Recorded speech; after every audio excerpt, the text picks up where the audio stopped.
Let's dive in. Today we're looking at African American studies? African American studies Mhm. and how it connects to identity, particularly here in the US. Especially in Yeah. the US, right? Yeah, and we've got some really interesting excerpts from what I've seen so far. Yeah. Books about African American history, culture, and even some politics sprinkled in there. What I find so fascinating about this field is that it's not just about Past. yeah, recounting the past or Hey there. historical events. It really digs into how all of that, including all the struggle. For equality, right? Yeah, for equality, like how that shapes how African Americans see themselves, as part of The whole American story. the American narrative. Yeah, the bigger picture. Yeah. So Where do we even I guess to even start with that, we have to kind of define define it? Yeah. what is African American studies, Yeah. right?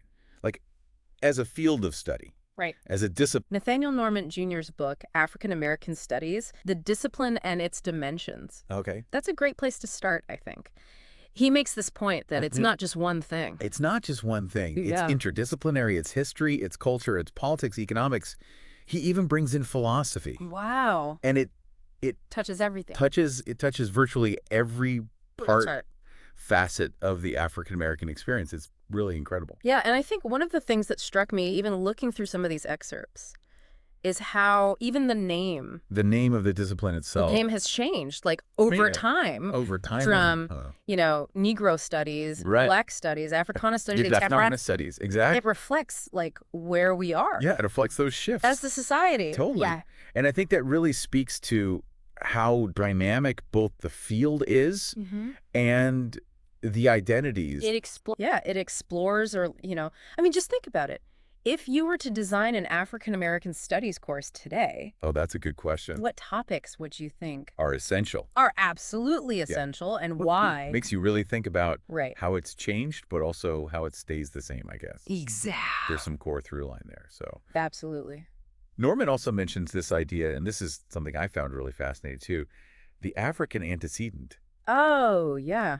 Understanding kind of like the cultural patterns and behaviors, almost like But pre-Western influence, like before that Western how much of impact, how much of that how much of that is who we are is from before. really from, like Yeah. what are those, it makes us question what we consider normal behavior, Oh, interesting. And I think a lot of times, like, the lens through which we look at I think behavior it's a very Western. is super Western, Yeah. super Eurocentric. And by understanding that African antecedent, Yeah. we can see it with so much more nuance and really understand African American culture and identity in a, I think, richer way. It's like we're connecting to like a history that has been kind of, I don't know, forgotten or deliberately Erased. Yeah.